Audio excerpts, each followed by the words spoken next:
Our next speaker has dedicated his career to bringing out the best in others, inspiring them to pursue a joy of selfless and sincere giving. When he was just 11, he and his family were fed by someone else. And since then, he's been feeding other families and has been doing this for 41 years. In the last 3 years alone, he's fed over 300 million people, and he has a goal of feeding 1 billion people by 2025. Tony Robbins has directly impacted the lives of more than 50 million people over 100 countries with his best-selling books, multimedia and health products, public speaking engagements, and live events. We're so honored to have him with us this afternoon to help begin wrapping up our program and this high-impact event. Please join me in the dais.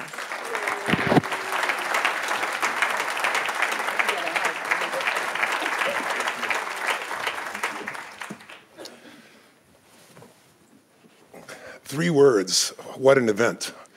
Isn't it amazing? It's a privilege to be here. I don't think I've ever done a talk from a seated position in my life.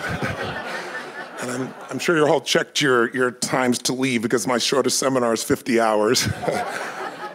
It feels like a week, but I've been deeply touched, and I want to start, if we may, by thanking the Cardinal, thanking the Vatican, thanking Ms. Smith, and all of those that have participated to create this extraordinary week. Can we give them a huge hand so they really feel our love and our appreciation?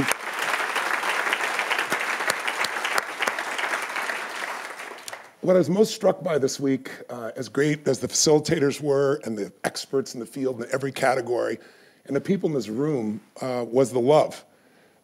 So often in medicine, people who are in the front lines have to deal with some of the most difficult decisions a human being would ever have to deal with. And what I saw this week, or these 3 days, it feels like a week, was this incredible love.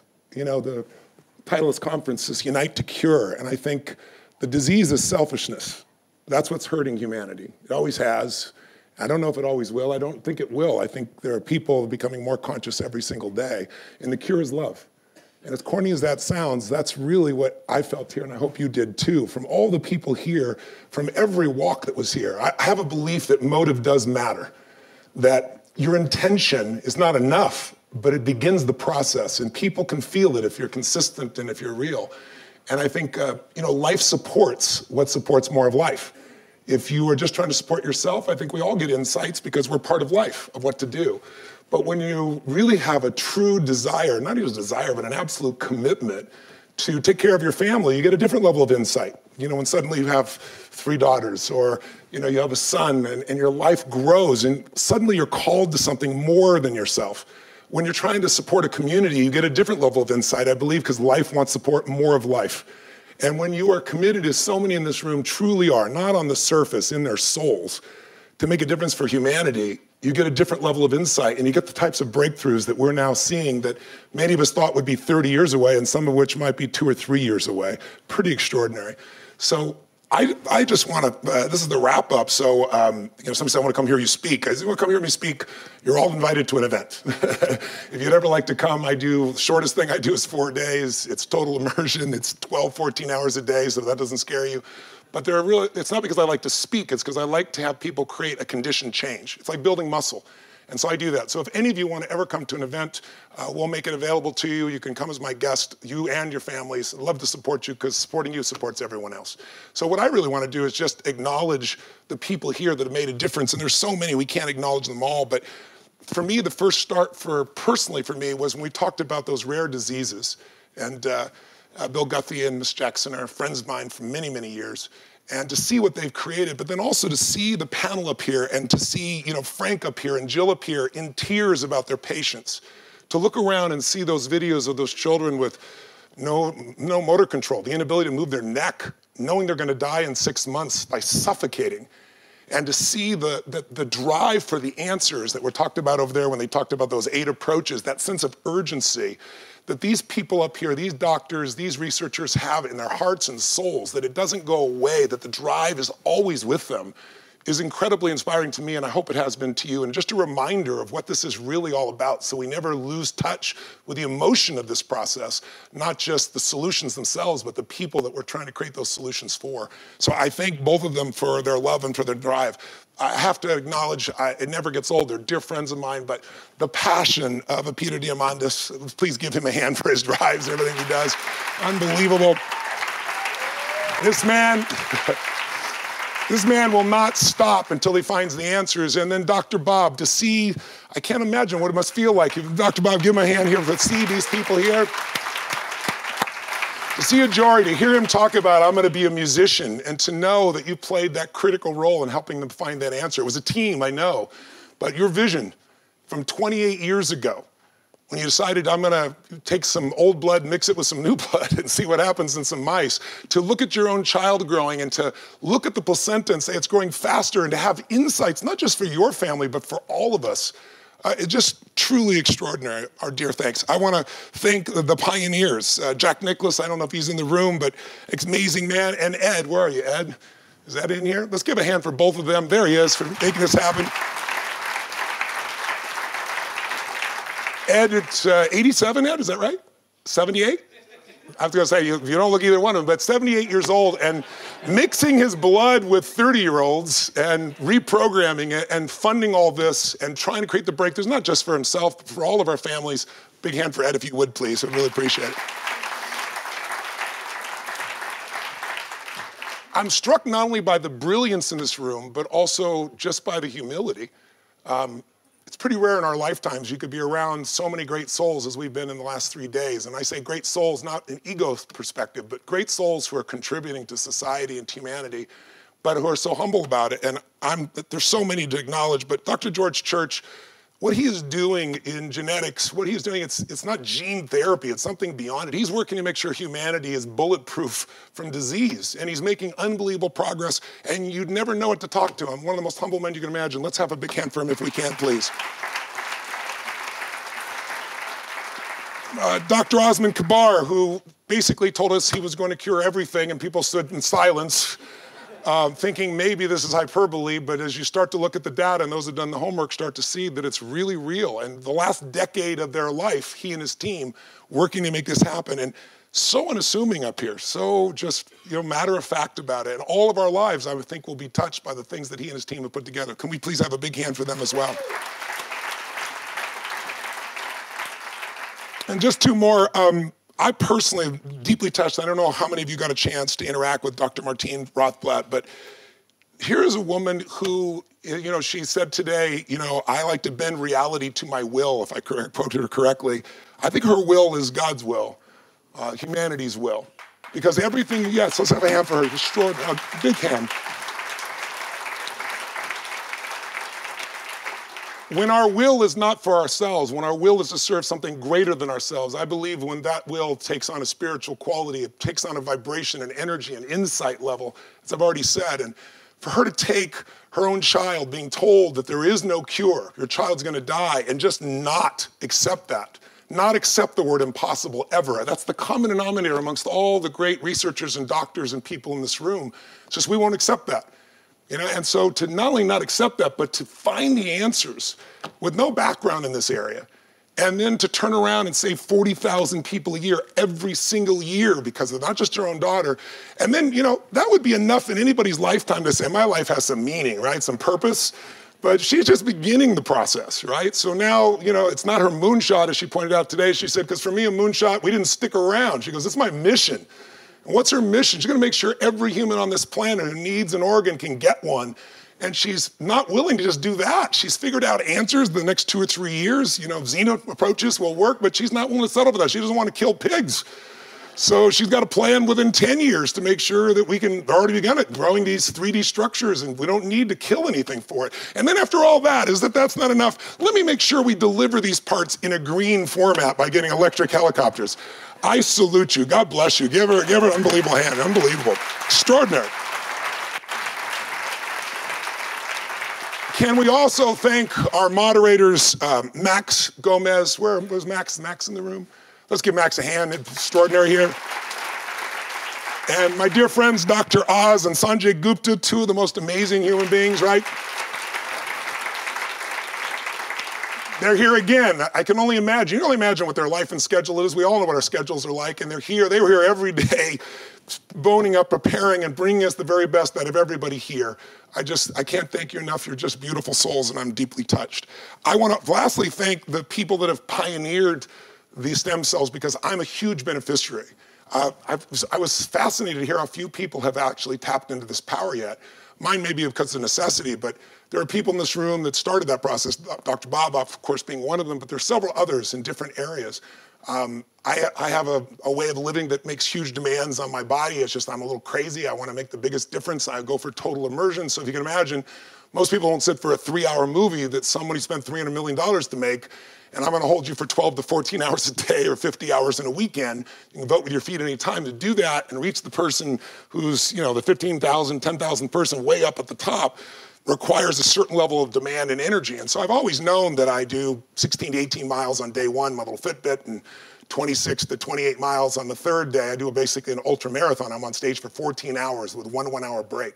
And it's all about total immersion. When you learn to learn a language, if you don't use it, and if you went to school, a lot of people went to high school and college and have 4, 5, 6 years of a language and they don't speak a word. You know why? They learned it one word at a time, one little bit at a time. Immersion I found to be powerful, but to make that immersion, I make big demands on my body. And recently Dr. Bob said, we want to measure what's happening in your system. And so he introduced me to some brilliant experts and researchers who work with a lot of Olympic athletes, some of the greatest professional athletes in the world. And they gave me this giant halter, this $60,000 halter, supposed to be the most sophisticated in the world, measures everything, heart rate, variability, everything you can imagine.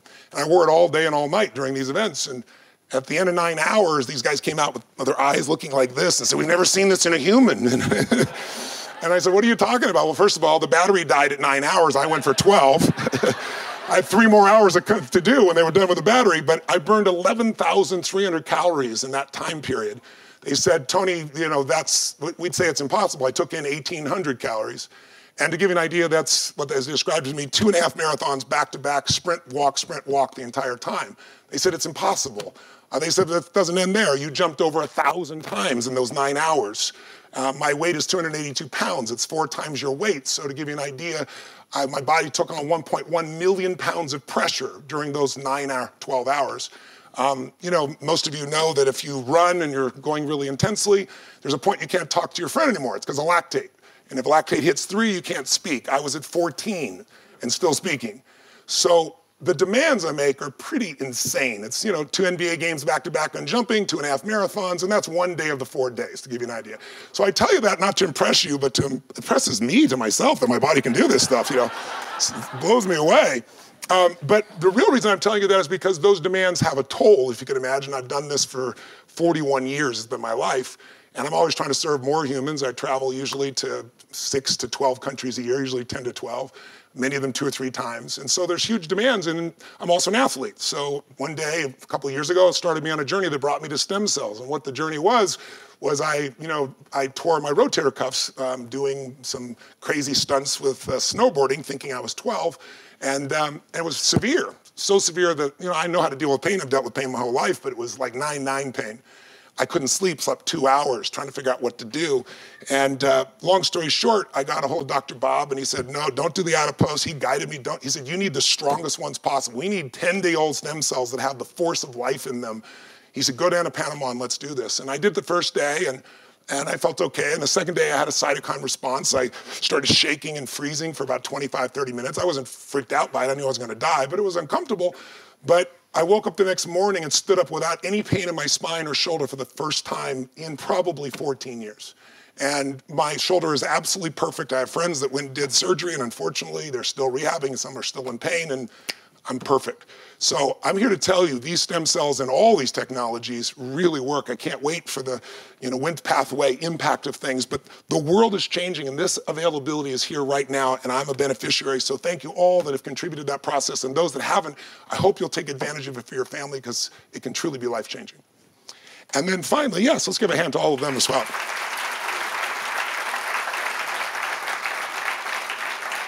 And then finally, this has been such a magnificent week, and my only request would be in the future, a little more time on the mind. The spirit is obvious because we're here. But the mind, learning to use the mind, not let the mind use us. Today, technology is using us more than we're using it. It's reprogramming our brains, the way we respond. I'm sure you've all seen somebody hanging on their phone. Like, give it a moment. It's going to a satellite. It's like the level of impatience we have with each other, the level of, Deepak said it beautifully. He's the only one I actually heard, and I may have missed some, so I apologize if I missed it, but I loved his conversation about inflammation and that the world's inflamed. There is so much anger, so much resentment. It's all being magnified through social media, and the media itself is just a reflection of ourselves, but the media no longer, as we all know, is here to inform us or to educate us. It's to startle us, because unfortunately, that's what it requires to get our attention in a world where constantly something's getting your attention. No one's trying to hurt us, but to startle you, I got to do things a little bit differently. And also, that's what makes things go viral, right? If you're really pissed off about it or you're really touched by it, either one, and touched, unfortunately, seems less in movement for people out of that than they are when they're angry. So it's just really important, I think, for all of us to remember that we have this incredible power, that it's not how long we live, maybe how we live is even more important. I think it is. And I think we're the only creatures on the planet that I'm aware of that can think a thought and make ourselves angry, think a thought, make ourselves depressed, think a thought, become resentful, think a thought and become grateful, think a thought and fill ourselves with love that we want to give to someone, not try to get from someone. We have that power, but when technology starts driving the pattern of our thinking so much, and if we're not awake, it's very easy to do good work and then just not live awake life. And so many times we see people treat their kids or their husband or their wife or boyfriend or girlfriend or their friends worse than they would a stranger. And so I think it's really important for us to maybe perhaps in the future talk about suffering. Because if you live 120 years and you just got 40 more years to suffer, I don't know if we've accomplished that much. And I loved, and I have to thank all the heads of the different great religions that spoke here the other day and talked about there is this infinite life, there is eternal life. And so maybe, it isn't about living forever, maybe it's living fully while we're here and hopefully longer, maybe another 30, 40 years. I'd love that for my family, my friends, and to be able to serve more. But however long I'm going to live the last moment like those seagulls that we heard about, full tilt to the best of my ability. I know you're doing that already, but I think it's really important that we take that in. And there's all kinds of tools, and there's no time here to do some major intervention, but I would say for a moment, why don't we do one thing? Because I met a person once and they shared with me, they talked about how I talk about being in a peak state, and if you're in peak state, you have peak performance. In a peak state, you treat people better, obviously. And you're in a lousy state, when you're in a low energy state, good people do stupid things. Sometimes we can be mean when we're that just low. And he said, Tony, I have a new vision triggered by you. And I said, I didn't trigger it. He says, my vision is to live in a beautiful state every day of my life, a high energy state, no matter what. When things don't go my way, when it rains on my parade. And I thought to myself, I don't do that all the time. I need to raise my own standard. And so I create a little game with myself, and it's my 90-second rule. When I start to feel suffering, because we all have a 2-million-year-old brain, right? And it's designed not to make you happy. It's designed to make you survive, all of us. And so it looks for what's wrong all the time. What's wrong is always available. So is what's right. But if we don't manage it, it's looking for what's wrong, and it's going to make us fight it or flight it or freeze and pretend it's not there. That kind of survival brain, it usually runs a lot of us under stress. Most people are great communicators and they're not. So it's like, how do we change back? And there's so many techniques, but one we could do right now for 60 seconds, if you're interested, if you're not, I'm okay with it, is to just stack the good. Whenever people get really angry, if you've ever overreacted to someone, it's not this moment, it's that it happened again. It's the stacking effect. But what I found is when people stack negatively, most of you know, if you have 5 minutes of rage or anger, your immune system is usually suppressed for about 3 hours. But I found that you can have 5 minutes of joy and gratitude, and you can measure the immune system that direction as well. We don't talk about that very much. So my invitation to you is this. Would you take a moment? There's something called heart math. I'm sure many of you heard about it. It was nominated for Nobel Prize. It was really fundamental. The insight they had is that when you're a fetus and you come to life inside the womb, the heart starts to beat. That's how we know life is here. And as long as that heart's beating, we have the gift of life. But there's no brain when that heart starts to beat. We forget that the heart has its own intelligence. Maybe a greater intelligence in the brain. But when the heart and brain work together, we have extraordinary intelligence. And if you look on the screen, you'll see an example of what they gave. We can all measure brain waves and heart waves electronically, as we all know, EG, EKG. What you see on the top is what happens in your brain and heart when you're frustrated. Everything is jagged. Heart rate variability is a disaster, and you can see there's nothing aligned. And all we do is take 2 minutes, and this is what they found, 2 minutes of breathing, focusing on the heart, meaning where focus goes, energy flows. And if you put your hand on your heart, if you'd like to do it, we can do it in a moment, you'll see that what happens is within 2 minutes of thinking of 3 things you're grateful for, your brain and heart literally unify. That flow state that everybody talks about in peak performance, well, it's also the one we have in joy. It's the one we have in love. And when you're grateful, when you're loving, it's there. So here would be my invitation if you'd like to try it.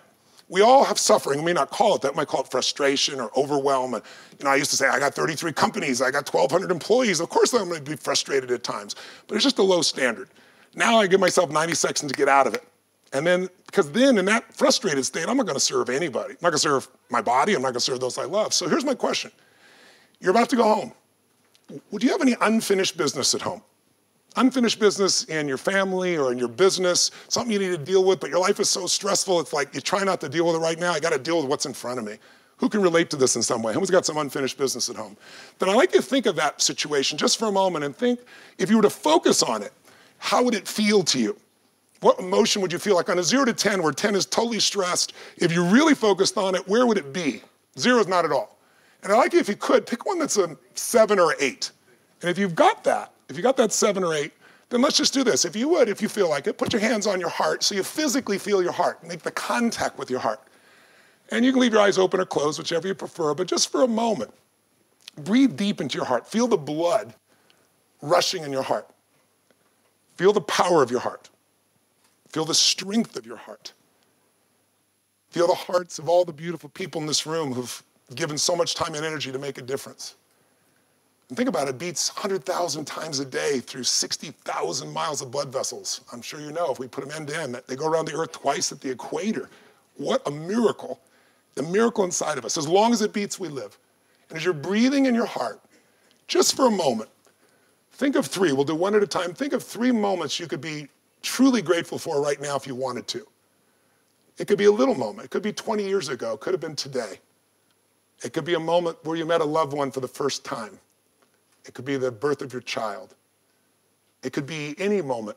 It could be a little one or a big one. But just try to step in and feel it like you're there as opposed to watching yourself on a roller coaster in your mind. Step into the front seat. As you're breathing in your heart, feeling the power of your heart, the beauty of your heart, what are you grateful your heart has guided you to do and to be and to share? And as you're breathing in it, thinking of this moment you're grateful for, feel it. Fill up with the gratitude.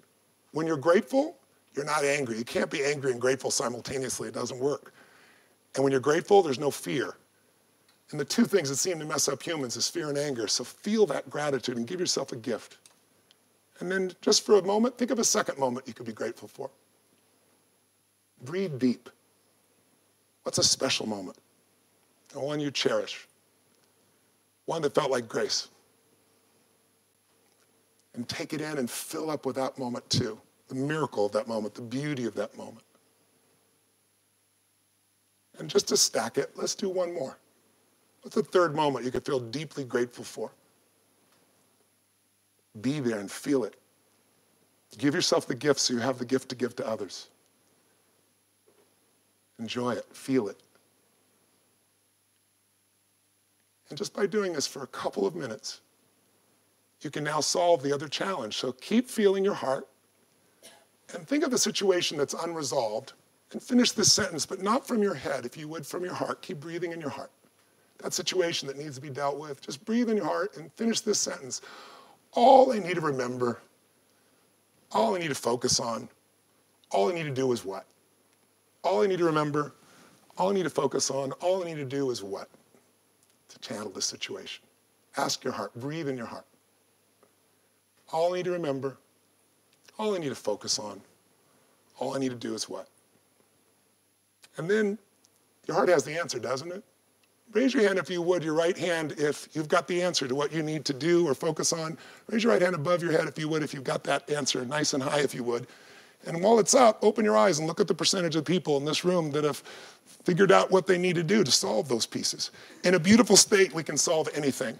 And you're all beautiful souls. It's been a privilege to be with you. I hope to see you again. God bless to everyone.